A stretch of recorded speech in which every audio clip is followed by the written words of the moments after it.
Mucha gente joven no sabe nada de Julian Assange o Wikileaks. ¿Tú sabes quién es Julian Assange? ¿Sabes algo sobre este hombre y qué le pasó? No. ¿Quieres saberlo? Claro. Hace unos 10 años, Wikileaks publicó un montón de información sobre los delitos que estaban siendo cometidos por los gobiernos occidentales, básicamente crímenes de guerra, pero sobre todo por el gobierno de Estados Unidos, y en particular asesinatos de civiles inocentes. Vamos, dispara.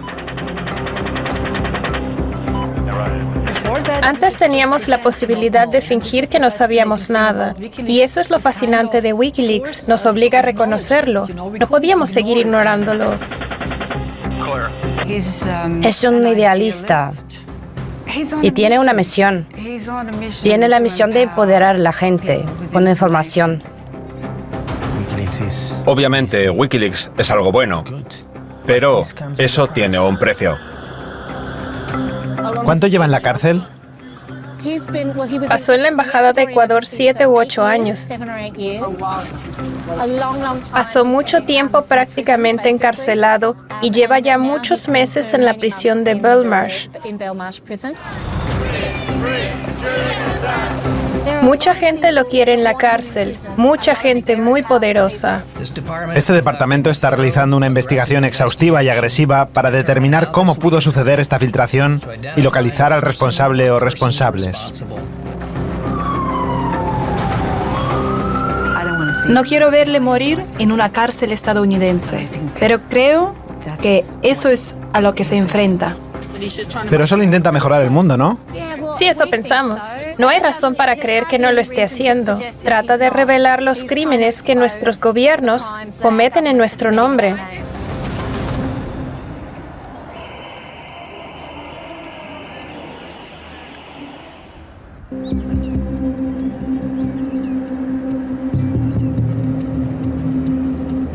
No creo que se pueda entender a Julian Assange o Wikileaks sin conocer un aspecto de su vida que lo formó. Y eso pasó precisamente aquí, en Melbourne. Y no solo dio forma a sus ideas, sino tal vez en parte también a su personalidad, su área de conocimientos y su pensamiento conceptual, la idea de crear proyectos de software, incluyendo Wikileaks.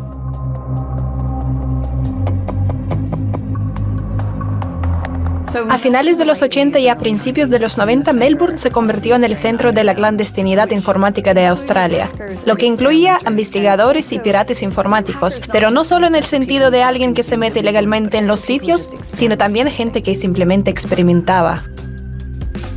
Julian Assange tardó poco en unirse a la comunidad australiana de hackers. En la adolescencia pasaban mucho tiempo en la red, pero a veces salían al aire libre y se encontraban en esta plaza en el centro de Melbourne.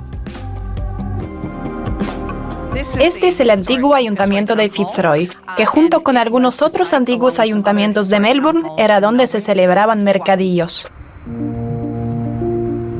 En su adolescencia y primera juventud, Julian Assange y otros miembros de esa comunidad tecnológica venían aquí para comprar partes de ordenadores y compartir ideas e información sobre cómo experimentar con equipos y programas.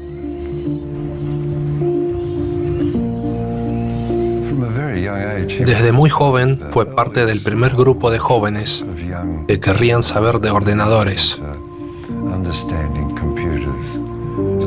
Le resultaba fácil, dada su capacidad de organización y su paciencia, su curiosidad, la profundidad de su memoria y su conocimiento de la topología de la computación. Pero no podía imaginar que en poco tiempo cobraría fama mundial y dirigiría una de las organizaciones informativas más poderosas del mundo.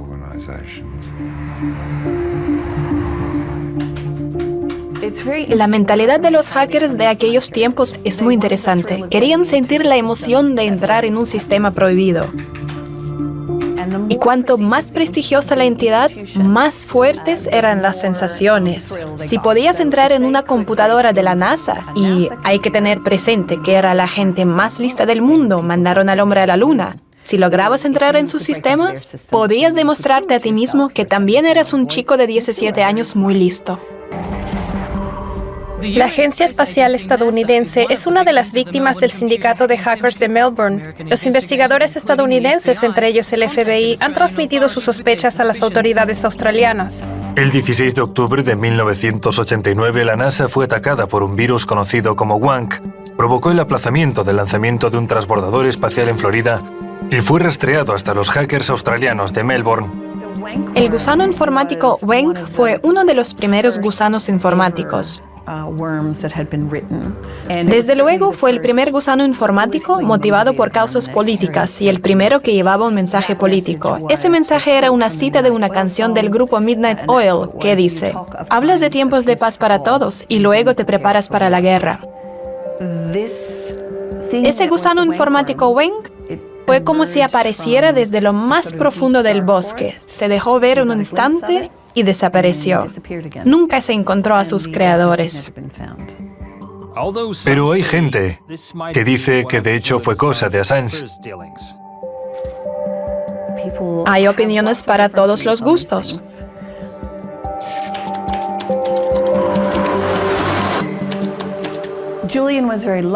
Julian tuvo mucha suerte de haberse criado en una familia, aunque bastante pobre económicamente, muy rica intelectualmente.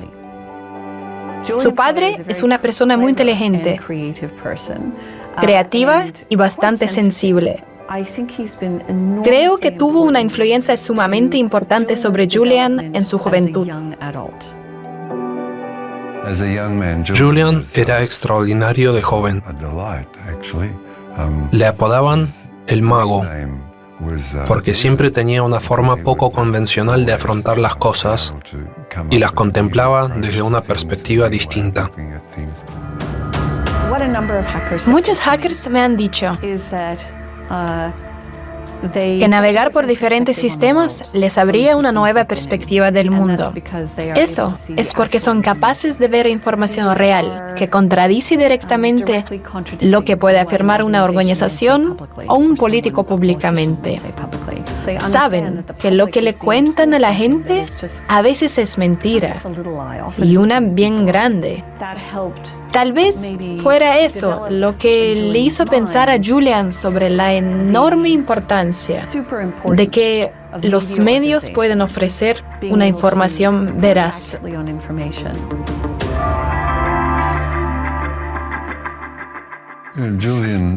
Una vez Julian vino a verme y estuvimos tomando té.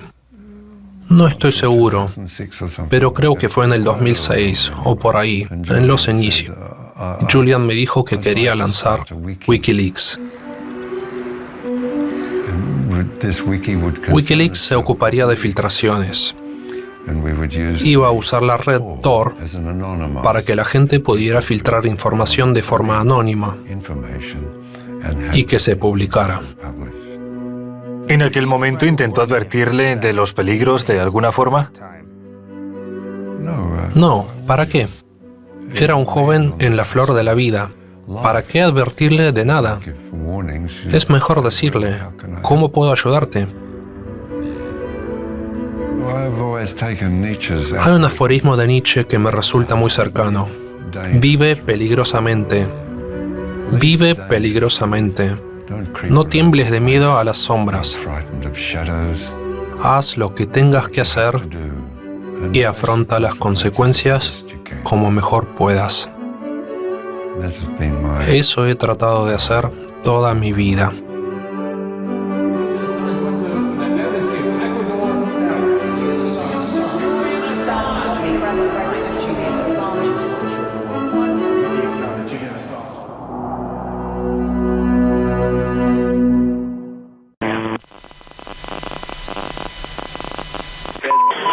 Hotel 26, aquí Caballo Loco 18. Tengo a unos 6 individuos con AK-47. Solicito permiso para abrir fuego.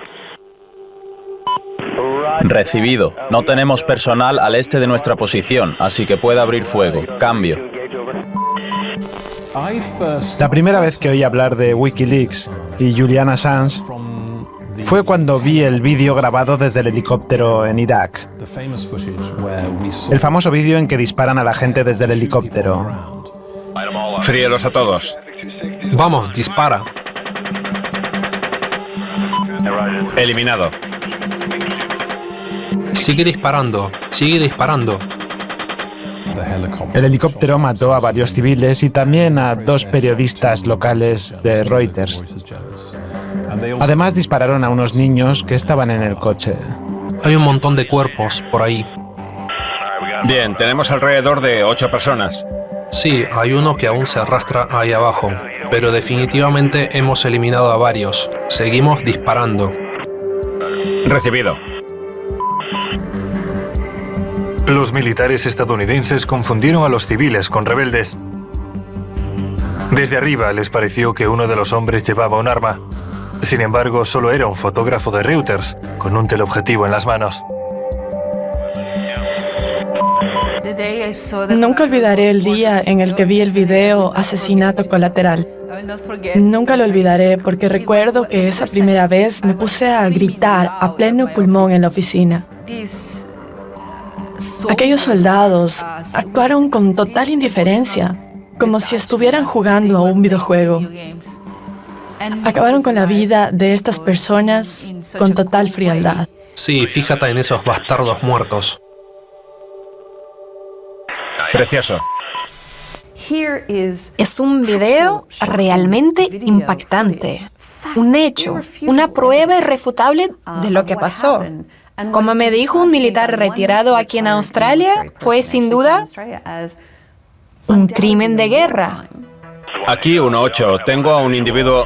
El día después del ataque, el 13 de julio del 2007, el mando militar estadounidense lo justificó diciendo que habían entrado en combate con fuerzas hostiles. Sí, Víbora. Una furgoneta se dirige hacia allá para recoger los cuerpos. Pero también resultaron heridos 2 niños. Estaban en una furgoneta junto con su padre, que se acercó al lugar del ataque para ayudar a las víctimas. Víbora, aquí Caballo Loco. Hay gente acercándose al lugar. Parece que están recogiendo los cuerpos y las armas. Venga, déjenos dispararles. Aquí Víbora 7. Recibido. Abran fuego. 1-8. Abran fuego. Despejado. Vamos. Despejado. Despejado. Lo que me resultó de veras fascinante fue ver una entrevista con un soldado estadounidense que estuvo en el lugar de los hechos después de que dispararan y mataran a esa gente. Era un joven oficial del ejército que se acercó a la furgoneta y descubrió que había 2 niños heridos en ella. Dijo que la niña no podía parpadear porque tenía los ojos llenos de cristales y que intentó quitarle los cristales de los ojos. Cuando habló con su supervisor y le dijo que quería llevarla a un hospital decente, le respondió: «Déjate de m***adas». Bueno, es culpa suya por llevar a sus hijos al combate. Muy cierto. Por primera vez supimos la verdad sobre la muerte de civiles y gente inocente en Afganistán e Irak, y que se había ocultado a los ojos del público.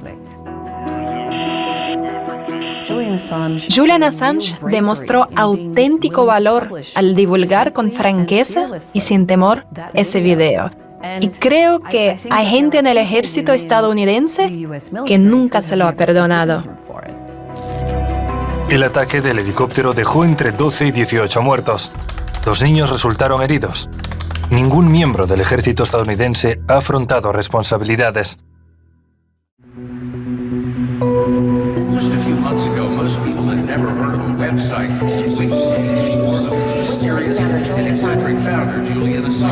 Julian Assange, incredibly important revelation for WikiLeaks website. Julian Assange.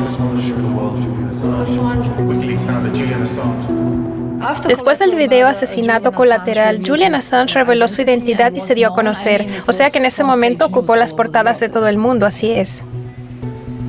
Julian Assange no solo se convirtió en tema de actualidad a nivel mundial, sino que también halló el modo de divulgar información clasificada y hacerlo accesible a quien quisiera compartir secretos ajenos. La idea de desarrollar un buzón digital anónimo y enlazarlo a una organización mediática como WikiLeaks era algo inaudito.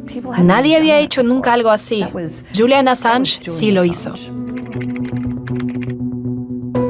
Permitió a los informantes trabajar sin apenas gastos, solo con la conectividad y las herramientas precisas para dar a conocer sus filtraciones de forma anónima, transmitiendo un gran volumen de datos. Hoy publicamos más de 287 archivos que documentan la realidad de la industria internacional de la vigilancia masiva. ¿Quién de ustedes tiene un iPhone? ¿Quién de ustedes tiene un BlackBerry? ¿Quién de ustedes usa Gmail? Pues bien, la han fastidiado. ¿Qué es ese lugar? ¿Dónde se almacenaron realmente todos esos archivos? Pues no lo sé, en la nube, no sé, en algún lado estará. Julian reunió de forma mágica computadoras, digitalización e información y lo puso todo a disposición del público. Cuando alguien llamado Julian Assange llamó a la puerta del Frontline Club, me alegré de verle. Estaba encantado de contar con una persona de la que todos los medios hablaban. Me llamo Vaughan Smith, soy periodista, pero también dirijo el Frontline Club, un club de periodistas en Londres que yo mismo fundé. Todo pasó en esta sala. Julian apareció y llamó a nuestra puerta, así de simple. Llamó a nuestra puerta sin previo aviso 2 días antes de la rueda de prensa y nos dijo, quiero una rueda de prensa, soy Julian Assange. Eso dijo. Le organizamos la rueda de prensa para el domingo por la mañana. Estaba aquí, de pie, detrás de un atril de orador. Ese atril de allí.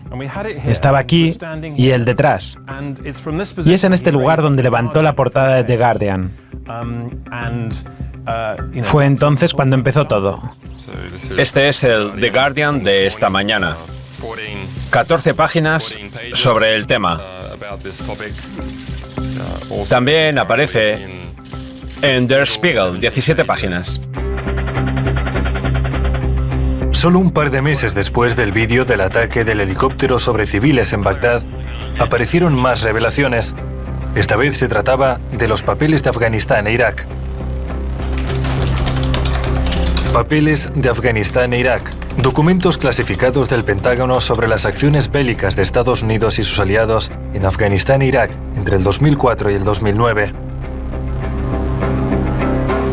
Eran informes redactados por miembros del ejército que podían estar en línea de frente o patrullando un área, y podía tratarse de cosas que hubieran visto o que hubieran vivido durante sus servicios o patrullas. En la práctica era una especie de diario de guerra de los estadounidenses y británicos, muy detallado. Pero no me imaginaba que fuera tan rico en información. Era un enorme acopio de datos. Se trata de 400.000 reportes de campo clasificados del ejército estadounidense. Es la más precisa descripción de una guerra jamás publicada en la historia.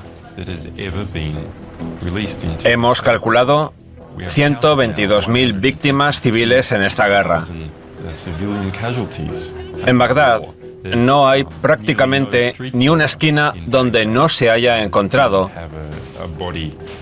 el cuerpo de alguien que murió violentamente de un modo u otro. ¿Qué es lo que supimos gracias a los papeles de Afganistán e Irak? Estados Unidos y sus aliados supuestamente rebajaron las cifras de víctimas civiles. Los prisioneros de guerra fueron sometidos a violentas torturas. Algunos informes señalan que hubo personal militar estadounidense involucrado en prostitución infantil. Cuando los editores se ponen a publicar secretos, el gobierno empieza a perder el control sobre la narrativa. Decían que en Irak no había víctimas civiles y perdieron el control sobre esa narrativa porque supimos la verdad. Ese es el poder de Wikileaks. La publicación de estos documentos es potencialmente perjudicial y peligrosa para nuestras tropas, nuestros aliados y los socios de Afganistán, y puede dañar nuestras relaciones y nuestra reputación en esta región clave del mundo. Una de las mayores críticas que le dirigen es que dio a conocer pueblos, nombres y en algunos casos las coordenadas GPS de ciudadanos afganos y colaboraron con los militares estadounidenses. Un funcionario estadounidense lo llamó potencial lista de objetivos para los talibanes. ¿Qué responde? Eso es lo que siempre resaltan los medios. Nos tomamos estos asuntos muy en serio para ver si es verdad o no. Pedimos asistencia a la Casa Blanca para revisar los materiales antes de publicarlos, pero esta no aceptó nuestra solicitud. Siempre dicen, tienen las manos manchadas de sangre, pusieron en peligro a personas. Yo creo que si de verdad alguien hubiera sido asesinado por culpa de Wikileaks, enseguida habrían llevado el asunto a la televisión, o lo habrían comprobado o lo habrían utilizado contra ellos. Creo que es solo una mentira descarada. ¿Habría sido posible redactar mejor la primera parte publicada de los registros de la guerra de Afganistán? Sí, probablemente se podría haber redactado mejor. ¿Había hecho alguien esto antes? No, no había ningún protocolo. Julian Assange y Wikileaks avanzaban por un espeso bosque tratando de averiguar cómo hacerlo. Los papeles de Afganistán e Irak fueron la mayor filtración de la historia. Arrojaron luz sobre crímenes de guerra presuntamente perpetrados por Estados Unidos y sus aliados. Ningún miembro del ejército estadounidense ha afrontado responsabilidades.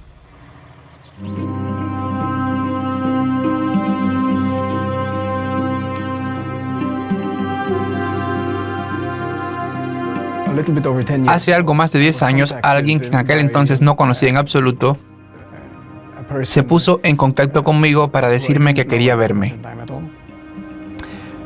Encontré a un hombre que hablaba con un acento australiano muy fuerte. Me dijo que tenía un programa, un proyecto que quería llevar a cabo. Cuando nos reunimos, lo primero que pensé fue que era un disparate, que no había nada que hacer. Nos despedimos, pero seguimos en contacto. Poco después, apareció el vídeo Asesinato Colateral, donde se podía ver un helicóptero estadounidense en Irak disparando a periodistas de Reuters en medio de la calle. Pronto me di cuenta de que iba muy en serio. Julian Assange propuso a Johannes trabajar con él sobre una nueva serie de documentos secretos que habían llegado a manos de Wikileaks. Esta vez se trataba de correspondencia diplomática estadounidense. Los cables diplomáticos que Wikileaks publicó poco después eran una colección de informes internos, por así decir, y materiales analíticos que todos los diplomáticos estadounidenses redactaban y remitían al Departamento de Estado. Cables diplomáticos de Estados Unidos filtrados. Publicados el 28 de noviembre del 2010, contienen correspondencia diplomática estadounidense desde 1966 hasta el 2010 e incluyen 100.000 documentos señalados como confidenciales y 15.000 como secretos. Es importante entender la magnitud de esta información. Si imprimiéramos todos esos cables, cubrirían la distancia que hay entre Moscú y San Petersburgo. Tanto material hay. Puedo darle un ejemplo muy sencillo del interés que tienen esos cables y que tiene que ver con Suecia, porque trabajé con los materiales relacionados con Suecia. En esos documentos vemos, por ejemplo, que unos políticos suecos fueron a ver al embajador estadounidense para pedirle cierto servicio. Dijeron, tenemos un problema con la opinión pública aquí en Suecia. A la sociedad no le gusta la guerra en Afganistán y no quiere que participemos en la guerra. ¿Podría usted, por favor, ayudarnos invitando a Suecia a varias mujeres afganas? Las llevaríamos a la televisión sueca para que hablasen sobre las cosas buenas que estamos haciendo allí.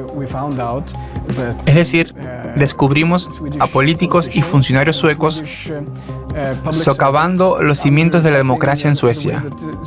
Y lo hacen junto con diplomáticos norteamericanos, lo cual va en contra de los intereses del pueblo sueco.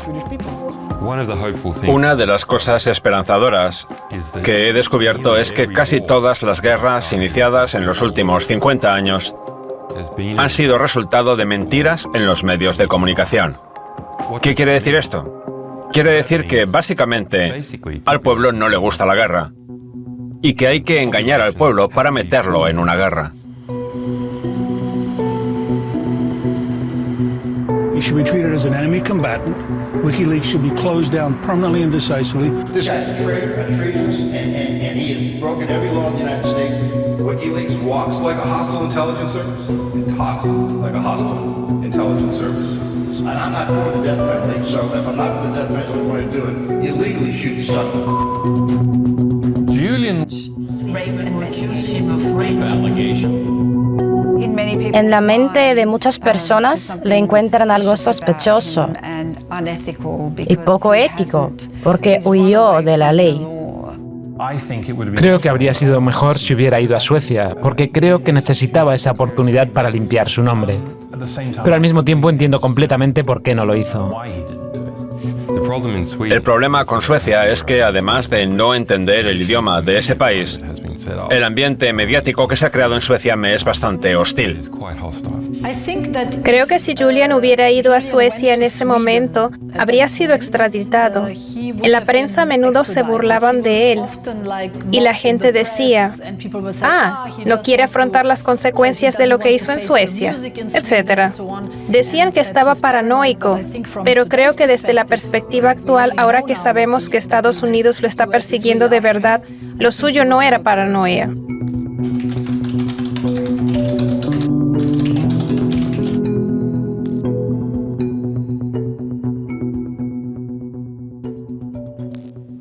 El gran asunto que creo que realmente socavó el apoyo público a Julian fue lo de Suecia, obviamente.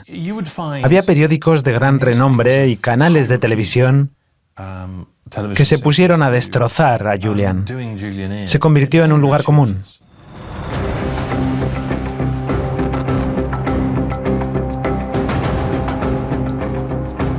Creo que sería justo decir que a los medios de comunicación tradicionales nunca les agradó Julian. Ciertamente no era de su agrado, pues su modelo de publicación representaba una amenaza para su existencia.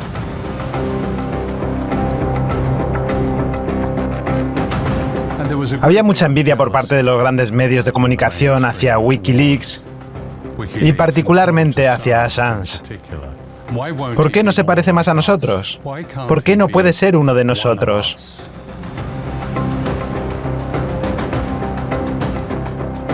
Cuando querían acceder a los documentos, eran la gente más encantadora del mundo. Ahora no pueden ni siquiera escribir una pequeña nota informando sobre su caso de forma respetuosa. Podían colaborar con Julian para conseguir la información que poseía y al día siguiente publicar un artículo tendencioso sobre él, como Bill Keller, en aquella época redactor jefe del New York Times, que lo comparó con un vagabundo. Lo convirtieron en un asunto personal. Que si creo que eso es traición, es una traición a los principios.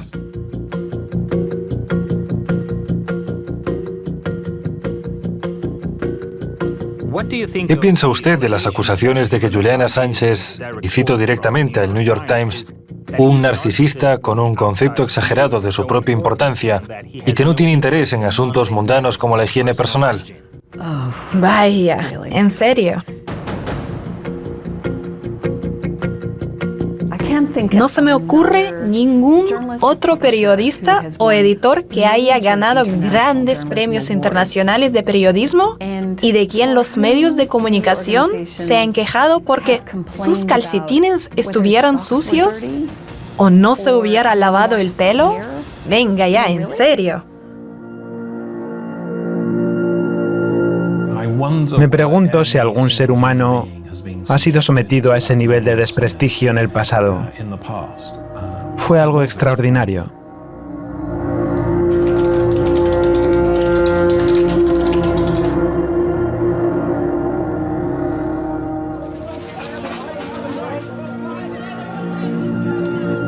En el 2011, un tribunal británico le concedió a Assange la libertad bajo fianza, con la condición de que no abandonara el país. También se le requirió que permaneciera en la casa de campo de su amigo, el periodista Vaughan Smith.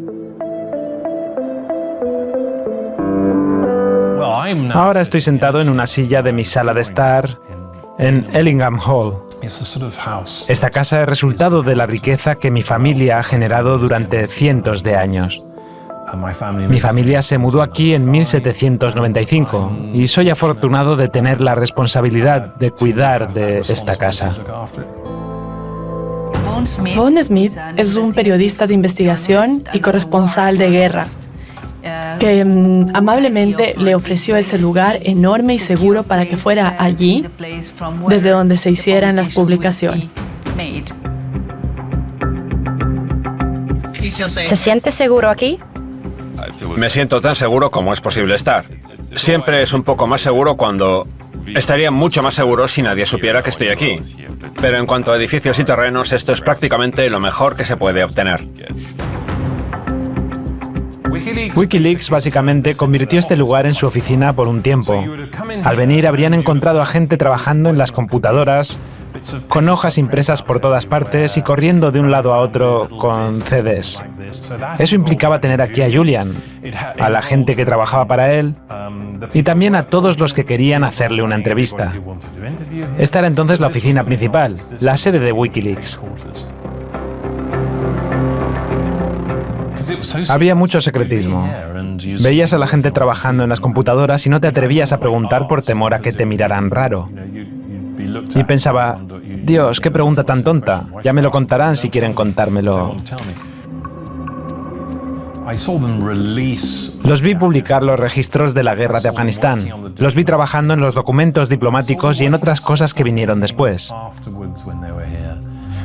Es interesante lo difícil que es detener a organizaciones como Wikileaks. Y no acabará con Wikileaks, incluso aunque Wikileaks desapareciera, cosa que no parece que vaya a pasar.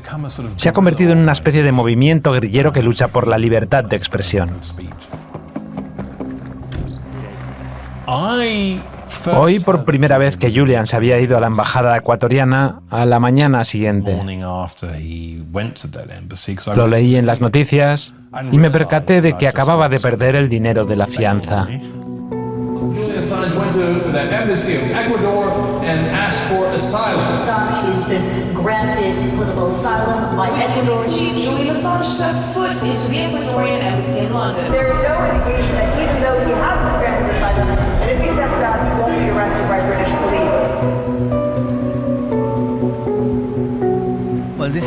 Esta es la embajada ecuatoriana, donde Julian Assange vivió casi 7 años. La embajada la constituye solo uno de los 2 pisos de la primera planta. Lo que están viendo es el balcón. El único balcón que tiene la embajada, que de hecho fue la habitación de Julian los últimos 5 años.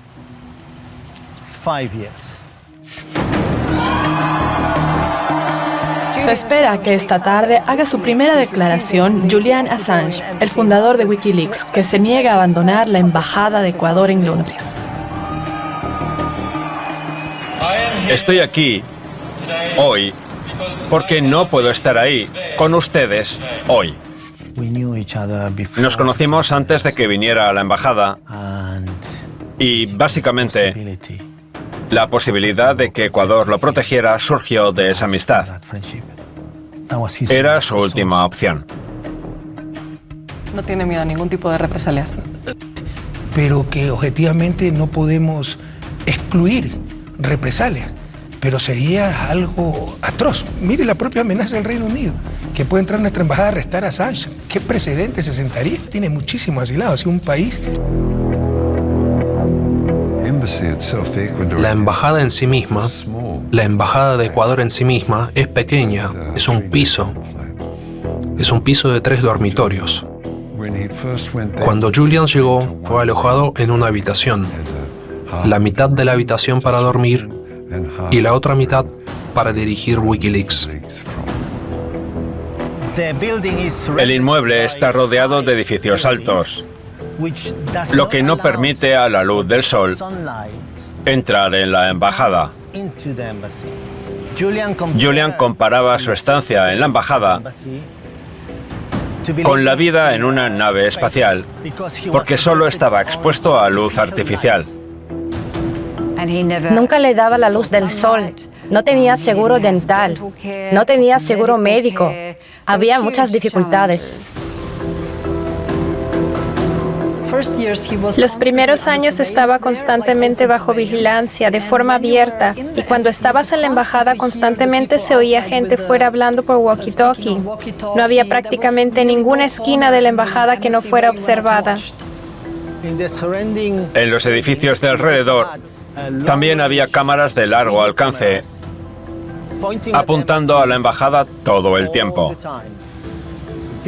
Este fue el lugar más vigilado del mundo durante muchos años. Julian Assange siguió dirigiendo Wikileaks durante su estancia en la Embajada de Ecuador, mientras dentro de sus paredes salían a la luz muchas nuevas publicaciones y revelaciones. Las filtraciones de probablemente mayor calibre aparecieron en el 2016, el año en el que sería elegido el nuevo presidente de Estados Unidos.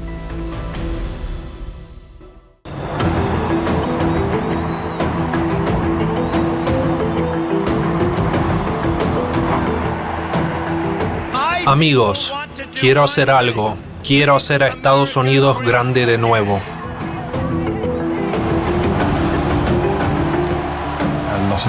Me encuentro con mucha gente que cree que Julian Assange nos entregó a Trump. Y eso porque Assange hizo de dominio público las filtraciones del Comité Nacional Demócrata. O sea, los correos electrónicos del Partido Demócrata.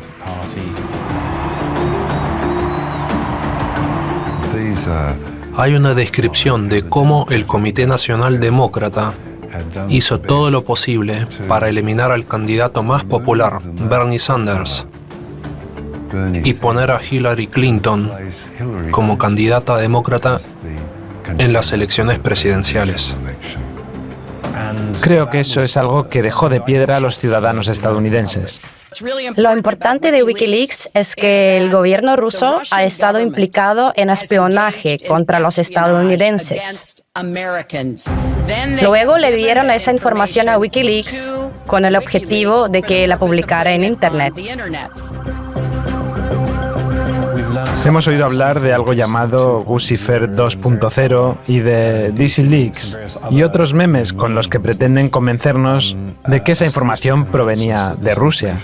Bueno, yo no lo sé. No sé si provenía de Rusia. No sé dónde consiguió Julian la filtración. Julian no me lo ha dicho. Dice que no vino de Rusia. Según ellos, yo dije que teníamos la intención de dañar a Hillary Clinton, o que yo quería dañar a Hillary Clinton, o que no me gustaba Hillary Clinton. Todo eso es falso. ¡Gracias! ¡A votar! Cuando revelaron esos sucios hechos sobre Hillary, toda la hipocresía, etcétera, todos decían sí, pero no es tan malo. Pero cuando perdió las elecciones, todos dijeron, Dios mío, esa fue la razón por la que perdió. De algún modo tenían que explicarlo. Bueno, la recepción de esos cables fue bastante desagradable. E incluso hubo indignación y odio. Hagan que pare, hagan que pare, hagan que Assange se detenga, échenlo de la embajada, háganlo callar, amordácenlo. Conforme pasaban los años, su situación se volvía más y más difícil. La presión era cada vez mayor. Y luego el gobierno cambió en Ecuador y creo que la situación se volvió realmente grave.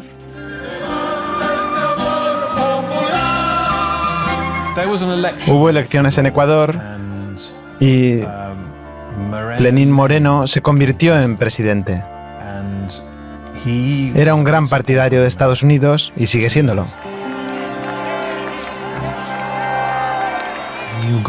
El nuevo gobierno decidió cambiar la política exterior ecuatoriana. Decidieron tener una relación diferente con Estados Unidos. Y Julian era un obstáculo. Jamás he estado de acuerdo con la actividad que realiza el señor Assange. Nunca he estado de acuerdo con las intervenciones en los correos privados de la gente para poder obtener información, por más valiosa que ésta sea para sacar a la luz ciertos actos indeseables de gobiernos o de personas. No es la forma. El gobierno de Moreno estaba decidido desde el principio a deshacerse de él, de modo que convirtió su vida en un infierno.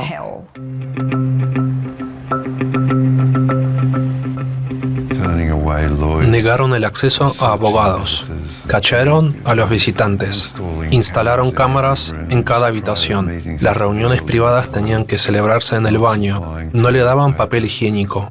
Todo muy cruel. ¿No le daban papel higiénico? Bueno, se olvidaban, por así decir, de darle algunas cosas. Ya sabe, de llevarle comida, de llevarle leche. Si se les olvidaba llevarle comida a Julian, eso significa que no comía.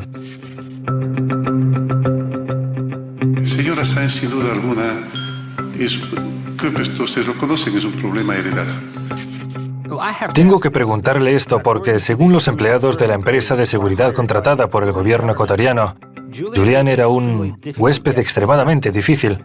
En particular, discutía mucho con el personal de la embajada, descuidaba su higiene personal y a menudo dejaba su baño y una pequeña cocina hechos un desastre. Está hablando de los 18 meses del gobierno de Moreno, claro. ¿Por qué nada de eso ocurrió durante los 6 años anteriores? ¿Cambió de personalidad de repente? Lo acusaron de manchar de heces las paredes, lo cual es una locura. Es mentira. Querían tener pruebas y razones para echarlo y quitarle la condición de asilado, lo cual es realmente un escándalo humanitario internacional. Hoy anuncio que la conducta irrespetuosa y agresiva del señor Julian Assange han llevado la situación a un punto en que el asilo del señor Assange es insostenible e inviable.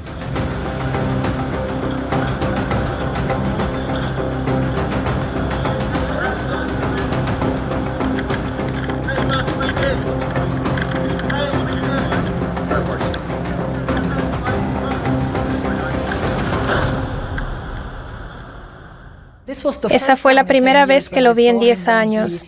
Era obvio que la situación le había pasado factura. Fue como... me dejó impresionada.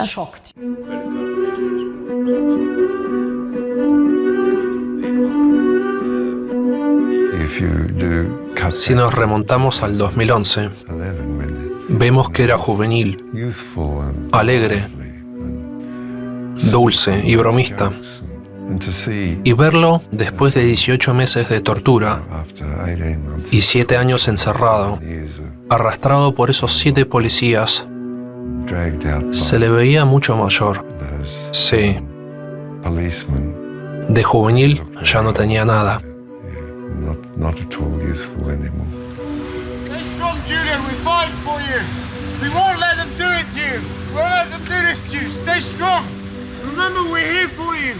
Remember that.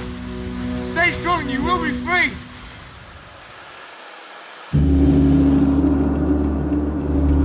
Estados Unidos presentó de inmediato una solicitud de extradición al Reino Unido, pero no se podía tomar en consideración hasta que Julian Assange cumpliera 11 meses de cárcel por violar los términos de su detención domiciliaria en el 2012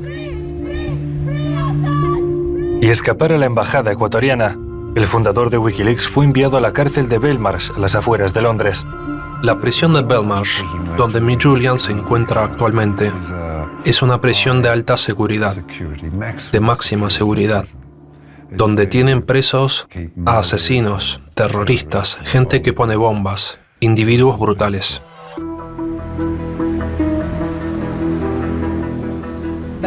Dicen que la prisión de Belmarsh es un lugar incluso peor que Guantánamo. Vi esos videos filtrados de la cárcel en los que parece haber perdido mucho peso. Cuando lo vi, la verdad es que me eché a llorar, porque cuando conoces a alguien muy bien y lo ves en esa situación... No permiten que se le entregue nada. Su única forma de comunicarse con el exterior es recibir cartas.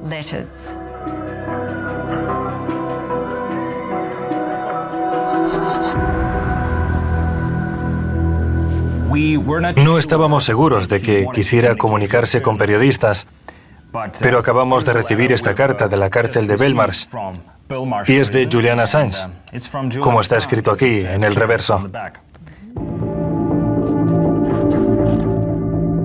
Esta carta revela su desesperación y frustración a medida que el juicio se acerca.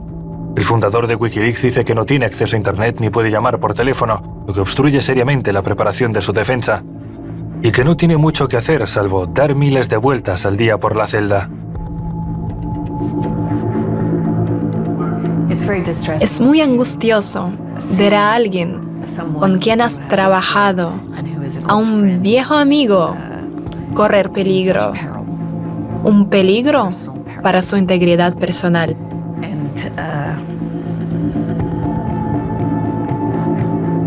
Y es muy triste pensar que tal vez no salga de esta.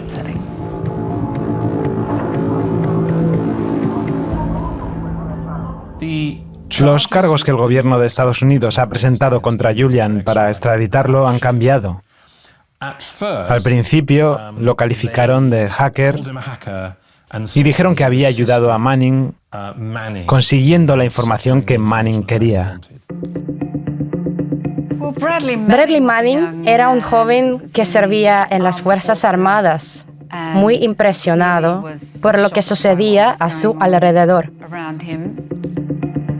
Bradley Manning, ahora Chelsea Manning, fue el informador original que le dio a Wikileaks la información más importante. Los registros de la guerra de Afganistán, la película desde el helicóptero de los periodistas de Reuters asesinados, los documentos diplomáticos, todo procedía de Bradley Manning. Según el Departamento de Justicia de Estados Unidos, Julian Assange no solo recibió información de un informante, porque de ser así no habría hecho nada ilegal. Los periodistas tienen derecho a adquirir información de sus fuentes, aunque sea clasificada. El gobierno estadounidense sostiene que Assange actuó en connivencia con el soldado Manning y le ayudó a acceder a información clasificada con el propósito de perjudicar al país. Estados Unidos espera demostrar que Assange es un espía, no un periodista.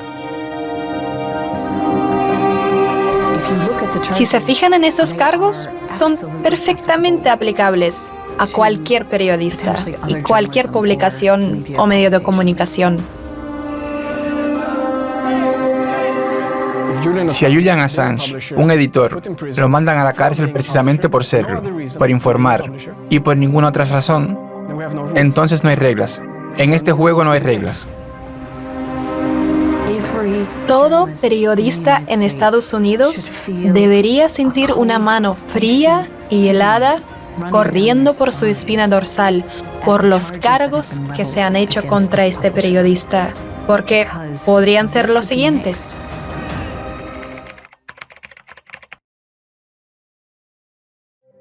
Querido Julian, eres una de las personas más valientes que conozco. Y la frase que repetías a menudo, el coraje es contagioso, es completamente cierta. Esa es la razón por la que surgen grandes movimientos. Hay millones de personas que te apoyan y entienden que lo que está en juego es algo mucho mayor. Espero que llegue el día en que sea libre y los estadounidenses no lo vigilen y persigan por todo el mundo. Espero que podamos sacarte de ahí y que estés sentado a nuestro lado en algún lugar agradable y cálido, junto al mar. Y todo esto será solo un mal recuerdo.